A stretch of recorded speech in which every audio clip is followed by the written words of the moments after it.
The old house loomed ahead as our car bumped along the gravel driveway, the tires crunching on fallen leaves.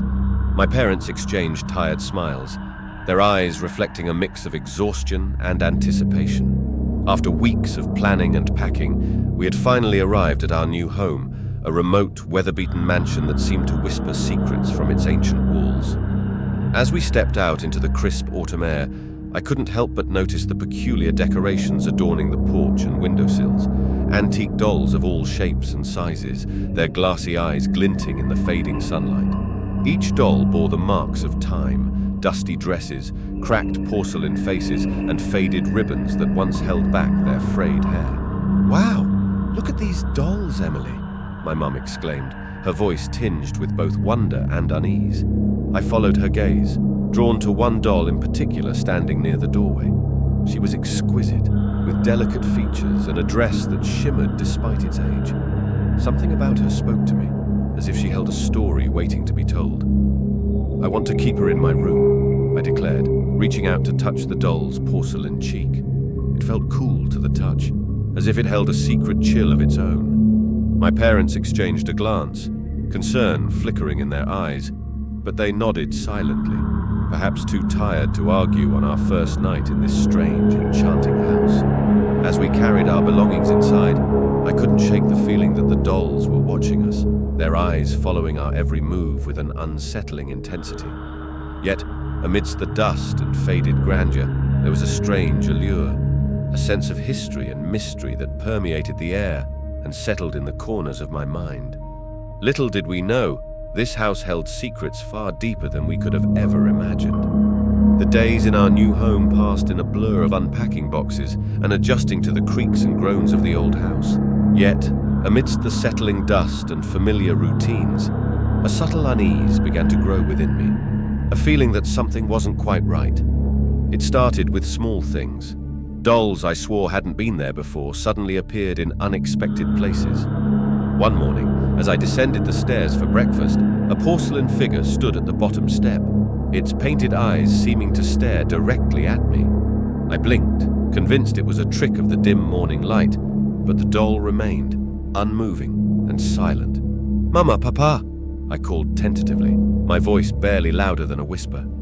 They hurried to my side, concern etched on their faces as they followed my gaze to the doll. "That's strange," my father muttered, bending down to examine it. "Did you put this here, Emily?" I shook my head vigorously, a chill running down my spine despite the warmth of the morning sun filtering through the dusty windows. "No, I didn't. I found it here when I came down." My mother exchanged a troubled look with my father, her brow furrowing slightly. "Maybe it's just misplaced," she offered weakly, though her tone betrayed her uncertainty. But it didn't stop there. Over the following days, more dolls appeared in places where no one had placed them. On the bathroom sink, perched precariously on the edge of the bathtub, even sitting cross-legged in the middle of the hallway in the dead of night when I ventured out for a glass of water. Each time, I brought it to my parents' attention, hoping for an explanation that would soothe my growing unease. Yet, their reassurances grew weaker with each doll's appearance, their expressions clouded with the same mix of confusion and concern that mirrored my own. "It's probably just someone playing a prank," my father would say, his voice tinged with forced cheerfulness that failed to reach his eyes. "Or maybe we're all just imagining things in this old house." But deep down, none of us truly believed that. The doll's glassy stares and silent presence spoke of something more, an unsettling undercurrent that hinted at secrets buried within the walls of our new home. And as night fell and the house settled into an eerie silence, I couldn't shake the feeling that we were not alone, that something unseen was watching, waiting to reveal itself. My room became a sanctuary amidst the growing unease in our new home. Surrounded by unpacked boxes and the lingering scent of fresh paint, I found solace in the company of the doll I named Lily.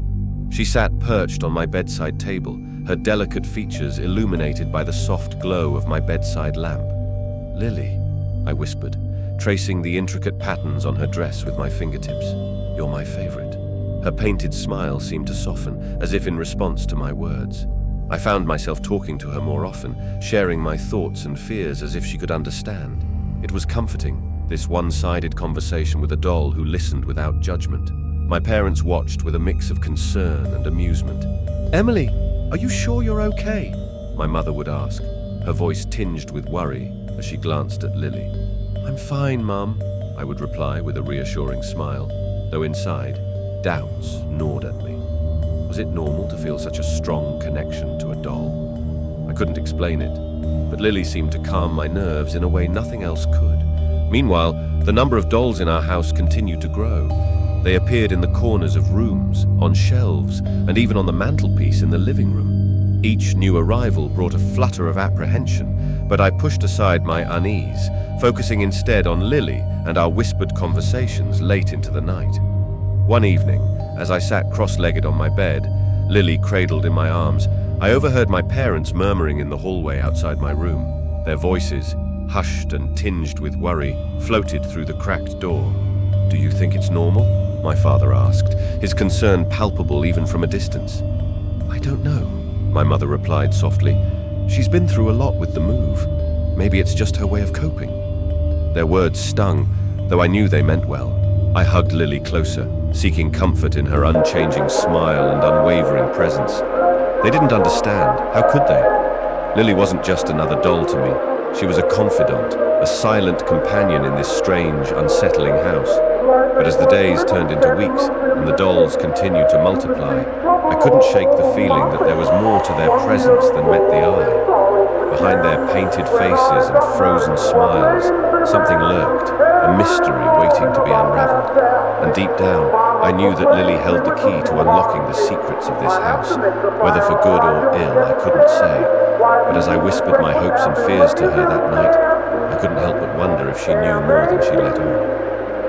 Night descended over our house like a heavy blanket, cloaking everything in shadows that seemed to shift and dance in the dim light of our bedside lamps. The old house settled with a chorus of creaks and groans, a symphony of its own making that echoed through the hallways and up the stairs. I lay in bed, the covers pulled tight under my chin, listening to the familiar sounds of the night. Tonight, something was different. Beneath the usual symphony of settling wood and rustling leaves, I heard a soft, almost imperceptible whisper, a murmur that seemed to come from the very walls themselves. "Mama! Papa!" I called out, my voice barely above a whisper. "Do you hear that?" The silence that followed was deafening, broken only by the distant ticking of a grandfather clock downstairs. Then, footsteps, soft and hesitant, approached my room. My parents appeared in the doorway, their faces etched with concern as they scanned the room for any sign of danger. "What is it, Emily?" my mother asked, her voice tight with worry. "I heard whispers," I admitted, my heart racing in my chest. "From the dolls, I think." My father exchanged a glance with my mother, a flicker of unease passing between them. "It's probably just the house settling," he reassured us both, though his voice lacked conviction. But I knew what I had heard. It wasn't the house settling. It was something more, something that sent shivers down my spine and made the hairs on the back of my neck stand on end. As if to prove me right, a sudden chill swept through the room, causing the curtains to flutter and the flame of my bedside lamp to flicker. Cold drafts of air brushed against my skin, carrying with them a faint scent of dust and something else, a scent that made my stomach churn with unease. "We should check," my mother said finally, her voice steady despite the tremor in her hands. "Just to be sure." Together, we ventured into the hallway, our footsteps echoing softly on the worn floorboards. The house seemed to hold its breath around us, every corner bathed in a darkness that seemed to swallow the feeble light of our flashlights. We searched room after room, our hearts pounding in our chests with each creak and groan of the old house. But no matter where we looked, we found nothing. No sign of the whispered voices or the chilling drafts that had sent us on this fruitless search. Exhausted and unnerved, we returned to our rooms, the mystery of the night still lingering in the air like a ghostly presence. My parents exchanged a troubled glance as they tucked me back into bed, their voices hushed with worry as they whispered reassurances that did little to ease my troubled mind. As sleep finally claimed me, I couldn't shake the feeling that we were not alone in this house, that something unseen watched from the shadows, waiting for its chance to reveal itself. My room had transformed into a labyrinth of porcelain faces and glassy stares, each doll finding a place amidst the chaos that seemed to multiply with each passing day. Their eyes followed me as I moved, their painted smiles frozen in perpetual greeting, yet somehow I couldn't shake the feeling that they were watching, waiting. It was a morning like any other when the realization struck. I awoke to find myself surrounded, not just by a few dolls, but by an entire collection that had mysteriously migrated overnight. They stood on shelves, perched on chairs, and even crowded the corners of my room, their presence suffocating in the dim light of dawn. "Mama, Papa!" I cried out, my voice trembling as I backed away from the sea of dolls that seemed to close in around me. My parents rushed to my side, their faces pale with shock as they took in the unsettling sight. "Oh my goodness," my mother whispered, her hand flying to her mouth in horror. "How did this happen?" My father swallowed hard, his eyes darting nervously around the room as if searching for an answer that eluded us all. "I don't know," he admitted quietly, his voice barely above a whisper. "But we need to do something about this." As if on cue, a cold gust of wind swept through the room, causing the dolls' dresses to flutter and their painted eyes to gleam in the faint light. I shivered, a chill creeping up my spine as I felt their collective gaze settle on me, their silent whispers hanging heavy in the air. We should lock them away," my father suggested finally, his voice tinged with a mixture of fear and determination. "In the attic, maybe, just until we figure out what's going on." But I couldn't tear my eyes away from Lily, who stood amidst the chaos with her serene smile and unblinking gaze.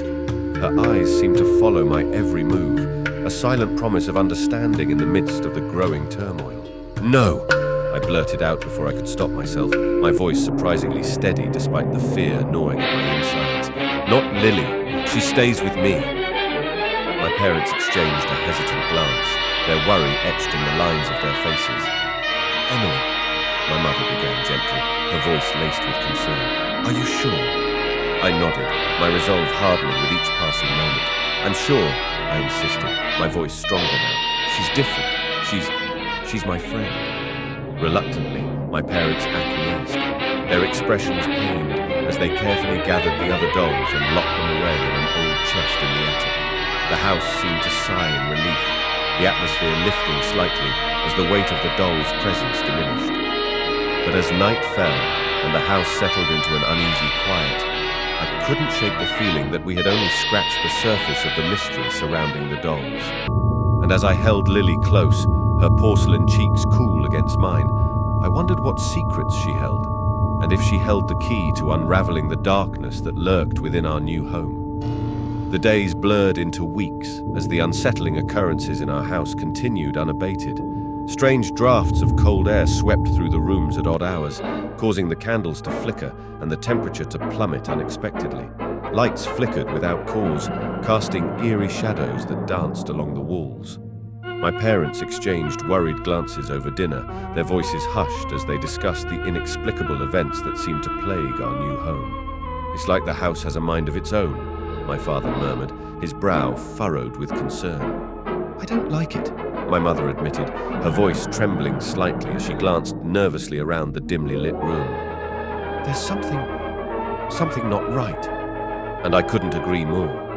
The sense of unease hung heavy in the air, a palpable presence that whispered of secrets buried deep within the walls of our old house. One rainy afternoon, as I explored the attic in search of forgotten treasures, I stumbled upon an old chest hidden beneath a pile of dusty blankets and forgotten relics.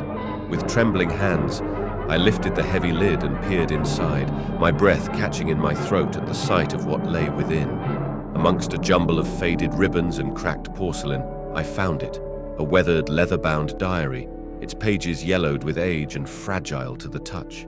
Carefully, I brushed away the dust and opened the cover, my heart racing as I read the faded words scrawled across the first page. "This diary belongs to Eliza Morgan, 1892.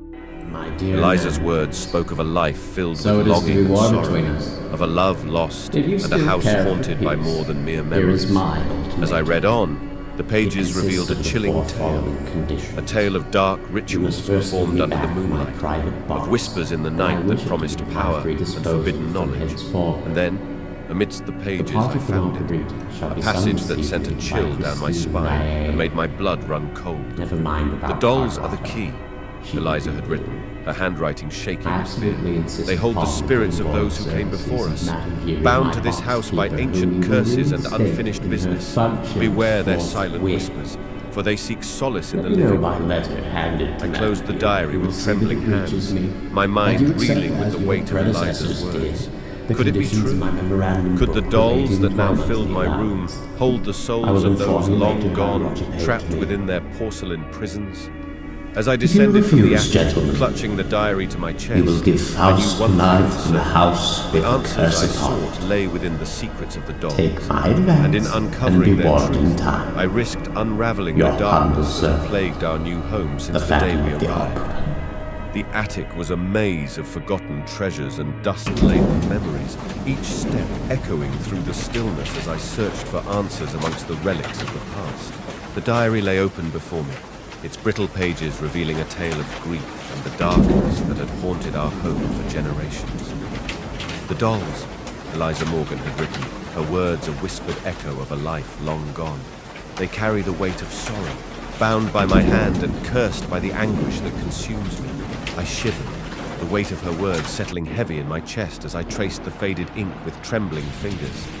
Around me, the air seemed to thicken with unseen presence, a chill wind whispering through the rafters as if in response to Eliza's haunting tale. "Mama, Papa!" I called out, my voice quivering as my parents hurried up the creaking stairs, their faces etched with concern and fear. They read over my shoulder, their expressions mirroring the shock that coursed through me as we confronted the truth together. "This can't be real," my father muttered, his voice hoarse with disbelief as he scanned the diary's pages. "But it explains everything," my mother whispered, her hand reaching out to grip mine in a gesture of shared knowledge. "The strange occurrences, the chilling drafts, it's all because of this curse." As if on cue, a soft rustling filled the attic, the sound of porcelain scraping against wood as the dolls stirred amidst their silent vigil. I gasped, my eyes widening in horror as Lily's porcelain fingers twitched, her glassy eyes fixing on us with an unsettling intensity. "They're moving!" I breathed, my voice barely above a whisper as fear gripped my heart in icy fingers. My father took a step forward, his jaw set with determination, despite the fear that flickered in his eyes. "We need to leave," he declared, his voice echoing through the attic. "Now!" Panic seized us as we scrambled to gather our belongings, the attic seeming to pulse with a malevolent energy that threatened to consume us. The dolls' whispers grew louder, their voices a haunting chorus that echoed through the rafters as we descended the stairs in a desperate bid for escape. Downstairs, the house seemed to groan in protest, its ancient timbers groaning under the weight of centuries-old secrets. The air grew heavy with dread as we rushed to the waiting car, our hearts pounding in sync with the rhythm of our hurried footsteps. "Emily! Lily!" my mother called out, her voice raw with urgency as she reached for me, her eyes filled with unshed tears. "We have to go." But I couldn't tear my gaze away from Lily, who sat perched on the edge of the attic stairs, her presence a silent testament to the bond we had forged amidst the chaos. "I can't leave her," I whispered, my voice choked with emotion as I clutched Lily close.